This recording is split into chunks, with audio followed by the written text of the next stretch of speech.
Minha esposa disse que eu era paranoico. Disse que eu estava destruindo nosso casamento por desconfiar dela. E eu quase acreditei. Eu tenho 35 anos. A gente é casado há 3. E até pouco tempo atrás, eu jurava que eu tinha acertado na vida. Casa organizada, rotina de trabalho, planos reais e um assunto que começou a aparecer com mais força entre a gente: filhos. Ela falava de futuro com uma naturalidade que me desarmava. Quando a gente tiver um bebê, vamos escolher um quarto bonitinho. Você vai ser um pai incrível. Só que enquanto ela falava de futuro, algumas coisas no presente começaram a ficar estranhas, pequenas, quase bobas. O celular sempre virado pra baixo, senha mudando porque sim, banho demorando demais, aquela pressa pra sair e aquela calma pra voltar. E tinha um detalhe que me incomodava mais do que tudo. Ela voltava do trabalho com um sorriso que ela não trazia mais pra casa. Eu perguntava se estava tudo bem, ela não respondia como quem quer resolver. Ela respondia como quem quer me calar. Você vai começar de novo? Tô cansada desse seu ciúme. Eu comecei a duvidar de mim. Medir palavras, ler desconforto. A tentar ser o marido maduro que não cria problema. É o dia em que eu vi uma notificação no canto da tela, mas com um tom íntimo demais. Eu só senti o estômago afundar, porque eu reconhecia aquele tipo de conversa. Aquele tipo de liberdade. O tipo de coisa que não nasce do nada. Na mesma semana, aconteceu outra coisa. E aí não era mais ciúme. Eu fui resolver uma conta e o aplicativo do banco recusou. Achei que era erro. Atualizei. Tentei de novo. Nada. Abri o extrato. E vi transferências que eu não lembrava de ter feito. Valores pequenos. Espalhados. Do tipo que parece normal, até você somar. Eu fiquei parado olhando aquilo e pensando: ou eu tô ficando louco, ou alguém tá mexendo no meu dinheiro. Quando eu questionei, ela foi impecável. Dignação pronta. Aquela voz perfeita de vítima. E antes que eu respondesse, ela soltou a frase que me gelou: se você continuar com isso, eu pego minhas coisas e vou embora. E no divórcio, eu vou pedir tudo. Naquela hora, eu entendi uma coisa que mudou tudo. Não era só sobre traição. Era sobre estratégia. E foi aí que eu decidi fazer o que ela não esperava. Ficar em silêncio e começar a juntar prova. Porque eu percebi que qualquer reação grande ia virar munição contra mim. Se eu gritasse, eu era agressivo. Se eu chorasse, eu era manipulador. Se eu insistisse, eu era controlador. Então eu fiquei calmo por fora e metódico por dentro. Comecei pelo que eu já tinha: o extrato. Baixei tudo. Mês a mês. Marquei cada transferência estranha. E fiz o que eu nunca tinha feito com rigor. Comparei rotina com dinheiro. Os dias em que ela chegava tarde coincidiam com algumas transações. Não todas, mas o suficiente para parecer padrão. E não eram valores enormes. Eram valores espertos. Pequenos o bastante para passar batido, grandes o bastante para somar. Só que dinheiro, quando é desviado com calma, deixa rastro. E eu comecei a encontrar o tipo de rastro que não vem de erro do banco, uma assinatura de transação diferente, uma descrição repetida, um teste de transferência que parecia feito por alguém que estava vendo até onde podia ir. Eu comecei a anotar horários. Não para seguir ela na rua, mas para parar de ser manipulado pela minha própria memória. Porque a memória é fraca quando você está emocionalmente confuso. Eu anotava. Saiu mais cedo. Ou tarde. Reunião. Disse que o chefe pediu. Fui cruzando com as datas das transferências. A cada coincidência, eu sentia duas coisas: dor e clareza. A dor de perceber que eu estava sendo enganado. E a clareza de entender que eu não estava louco. O mais cruel do gaslighting é isso. Ele te empurra pra acreditar que você está exagerando. E ela fazia isso muito bem. Teve um dia em que eu sentei com ela na mesa e tentei conversar do jeito mais limpo possível. Eu tô me sentindo inseguro com algumas coisas. Eu queria entender. Ela suspirou como se eu fosse uma criança. Novo isso? E segurar. Vi uma mensagem de um colega seu. Ela sorriu, como se eu estivesse falando uma bobagem. É do trabalho. Você quer que eu faça o quê? Que eu pare de trabalhar? E ela completou, com aquela frase que é um veneno disfarçado de conselho: você precisa cuidar dessa sua insegurança. Nos dias seguintes, ela começou a me dar migalhinhas de tranquilidade. Deixava o celular perto de mim por alguns minutos. Me fazia um carinho. Me chamava de amor em público. Falava de filhos de novo. Era como se ela soubesse exatamente a dose certa de afeto pra eu parar de cavar. E eu quase parei. Só que o dinheiro não parou. E quanto mais eu observava, mais eu percebia que a traição não era um acidente. Era um caminho. No começo, parecia só conversa. Eu via ela rindo de coisas no celular, escondendo o rosto, digitando rápido. Eu não tinha prova de encontro. Não tinha foto. Não tinha nada. Mas existia uma intimidade crescendo ali, uma rotina paralela. Um alguém do trabalho que virou companhia emocional. E quando a pessoa trai emocionalmente, ela já saiu de casa por dentro há muito tempo. O detalhe que derrubou tudo não foi o colega, foi a parte financeira. Porque uma pessoa pode trair e ainda assim não tentar destruir sua vida. Mas quando ela começa a mexer em dinheiro, a traição vira ataque. Eu descobri a conta paralela do jeito mais bobo possível. Chegou correspondência. Eu peguei e coloquei na bancada. Ela veio rápido demais. Deixa que eu vejo. E pegou como quem pega algo quente. Aquilo me acendeu. Depois, num fim de semana, eu estava jogando lixo fora e vi um papel amassado, com aquela parte de cima típica de banco, sem mostrar tudo, mas mostrando o suficiente para eu reconhecer um padrão. Eu não peguei na hora como um ladrão de lixo. Eu fiz uma foto e guardei. Daí eu passei a prestar atenção nos detalhes. Ela guardava documentos dela separadamente. Um canto da bolsa que eu nunca via. Uma pasta que ela nunca deixava fora do armário. E eu comecei a entender a estratégia. Ela estava criando uma vida financeira paralela e, ao mesmo tempo, me deixando com a bomba. Quando eu fui mais fundo, eu descobri que algumas dívidas tinham sido feitas de um jeito que me colocava na linha de impacto, como se fosse algo do casal, algo normal, algo pequeno. Mas somando, não era pequeno. Naquele ponto, eu já não estava mais triste. Eu estava alerta. Enquanto eu juntava provas, eu também estava construindo uma saída. Porque eu tinha uma percepção. Ela estava me testando. Ela queria saber se eu era o homem que engole tudo. Se eu era o bonzinho que assina no fim. Se eu era o cara que, por vergonha, por medo, por cansaço, prefere resolver logo e pronto. E eu decidi que eu não ia ser esse cara. Só que eu também não ia ser o cara que faz escândalo. Eu queria ganhar no lugar certo, no papel, na justiça e na vida. E foi nesse período que eu comecei a construir minha empresa. Eu sempre observei um problema repetido em pequenos negócios. WhatsApp. Todo mundo vende e atende por WhatsApp, mas quase ninguém responde direito. O cliente chama, fica no vácuo, some. O dono perde venda por falta de processo.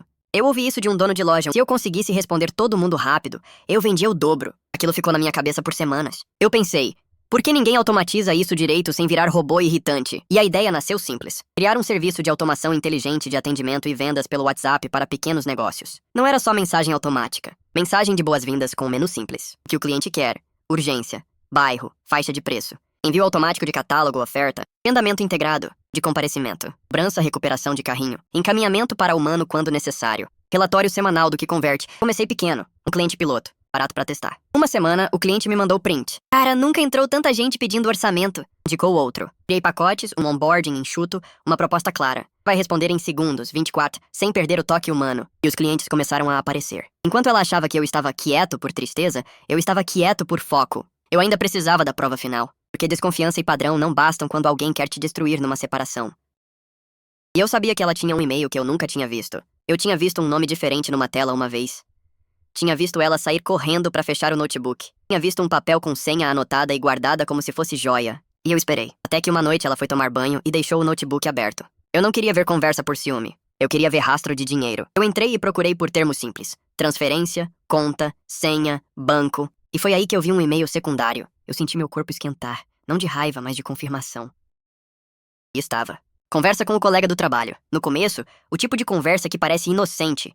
Piada, desabafo, você me entende, né? Com você eu respiro. Depois a linha cruzada. Queria estar com você agora. Da vida dupla. Hoje dá pra gente se ver depois? E no meio disso, a parte financeira. Como se traição e golpe estivessem de mãos dadas. Prints de extrato. Comentários sobre eu não perceber. Então eu li a frase. Relaxa. No fim ele assina. Ele é bonzinho. Porque aquela frase não era sobre amor. Era sobre desprezo. Não doeu só como marido. Doeu como homem que tentou ser correto. Eu fiz backup de tudo. Print, exportação, nuvem. E aí eu fiz o que eu devia ter feito desde o começo. Procurei um advogado com uma pasta de provas, não com um coração machucado. Eu não falei nada de imediato. Eu continuei agindo normal por alguns dias, só pra ela não apagar rastro antes da hora. Mas eu comecei a cortar o que eu podia cortar com segurança. Mudanças de acesso, de contas, separação de documentos. Registro de tudo. Eu não queria vingança. Eu queria justiça. E justiça é fria. Quando eu finalmente sentei com ela, eu não gritei. Coloquei uma pasta na mesa. Ela tentou rir. E na parte das transferências. Depois abri na parte da conta paralela. A parte das conversas. No começo ela negou. Ela tentou inverter. Você invadiu minha privacidade. Aí veio a encenação maior. Choro. Isso porque eu me sentia sozinha. Então, por que você combinou com ele que eu ia assinar porque sou bonzinho? Porque eu citei a frase. E quando você cita a frase, você mostra que viu o bastidor. Ela parou de chorar na hora. Não tinha direito. Eu tenho o direito de me proteger. Foi nesse momento que eu entendi que eu estava vendo a pessoa real. Sem perfume. Ela não estava triste por ter me ferido. Ela estava com raiva por ter sido descoberta. Nos dias seguintes, ela fez o que muita gente faz quando perde o controle. Tentou controlar a história. Ou para pessoas em comum. Disse que eu era frio, eu era controlador. Disse que eu vasculhava. Disse que eu era inseguro e tóxico. Pouco tempo eu percebi que ela estava tentando me transformar no vilão antes do divórcio. Eu ficar com vergonha. Pra eu querer resolver rápido. Só que dessa vez eu não estava sozinho com minha palavra. Eu tinha documento. E documento é a língua que a justiça entende. Eu dei entrada com orientação. Pedi medidas de proteção patrimonial e contestação das dívidas empurradas. Pedi prestação de contas. E ela, o que ia me esmagar na pressão social, começou a se ver diante de algo que ela não controla. Consequência. Ela achava que o colega do trabalho era o prêmio. No começo ele era. E elogiava. Fazia ela se sentir especial. Mas esse tipo de homem, quando a vida fica real, some. Porque enquanto era só esconder e emocionar, ele era presente. Quando virou advogado, documento, dívida e confusão, ele começou a desaparecer. Brava atenção. Um dia seco. Cobrava posição. Eu soube disso porque, nas mesmas conversas em que ele dizia que eu era bonzinho, depois ele começou a dizer, você tem que resolver isso sozinha. Aquele relaxa virou se vira. E é aí que muita gente que trai se dá muito mal. A fantasia acaba. Não é mais flerte. Boleto. Ela começou a gastar mais, como se comprar coisas tapasse o buraco do pânico. E começou a se enrolar. O que era vida melhor, virou vida desorganizada. A máscara começou a cair. Ela tentou pedir muito. Tentou fazer parecer que eu devia. Tentou criar uma versão em que eu era o culpado por não confiar. Mas o que decidiu não foi versão. As transferências, as dívidas, a conta paralela, o padrão. No fim, ela não conseguiu tudo. Conseguiu apenas uma parte pequena, dentro do que era realmente devido. E essa parte pequena, eu recuperei com facilidade. Porque enquanto ela gastava energia tentando me quebrar, eu estava construindo. Minha empresa, que começou como ideia simples, começou a virar máquina. Eu fechei contratos maiores porque eu tinha um método. Eu não vendia chatbot, mais orçamento respondido, mais agenda cheia, menos cliente perdido, mais cobrança automática sem desgaste. Eu criei um processo de implantação em poucos dias. Criei modelos prontos por segmento. Criei um padrão de relatórios. E quando eu percebi, eu tinha fila. Eu parei de trocar hora por dinheiro e comecei a trocar método por escala. E a sensação de liberdade foi diferente de tudo. Não era só dinheiro. Era recuperar o controle da minha vida depois de ter sido tratado como bonzinho no pior sentido. Eu não ia em outro relacionamento pra provar nada. Eu fiquei um tempo sozinho. Eu precisei reaprender a confiar em mim antes de confiar em alguém. Mas com o tempo, eu conheci uma pessoa que me deu uma coisa que eu não tinha há muito tempo. Paz. Alguém que não me fazia sentir culpado por perguntar. Alguém que não precisava esconder. Alguém que não tratava amor como arma. E eu percebi que eu não era paranoico. Eu era perceptivo. E eu tinha ignorado meus sinais por medo de perder. Meses depois de tudo, eu estava fazendo compras. Não era aquela imagem de rede social. Era a reputação. Ela estava com roupa amassada. Pelo sem vida. Ar cansado. Parada no corredor comparando preço de coisa básica, como quem conta moeda por dentro. E não era só a aparência, parecia abatida. Como se o mundo que ela achou que ia controlar tivesse cobrado. Um segundo, o rosto dela tentou formar aquela expressão de superioridade, a mesma que ela usava pra me diminuir, mas não sustentou. Desviou o olhar. E eu entendi. A pior parte pra ela não era me ver bem. Era me ver bem sem precisar dela. Disse nada. Precisava. Eu passei, peguei o que eu precisava, terminei minhas compras e fui embora. No caminho, eu mandei uma mensagem pra minha namorada. Cheguei. Hoje eu tô com vontade de jantar em casa, só nós. Eu também. Compra aquela sobremesa que você gosta. Eu sorri. E naquele sorriso eu senti o final de verdade. Dar certo. Foi olhar pra minha vida e perceber. Ela tentou me deixar sem nada. E no final, eu fiquei com tudo que importa. Respeito, paz, justiça e um futuro que agora é meu de verdade. Você já passou por gaslighting, traição emocional que vira física e chantagem emocional pra você duvidar de si? Guarda isso. Prova não é obsessão, é proteção. E limite não é maldade. Limite é sobrevivência. Se você quer mais histórias assim, comenta "quero mais" e se inscreve no canal.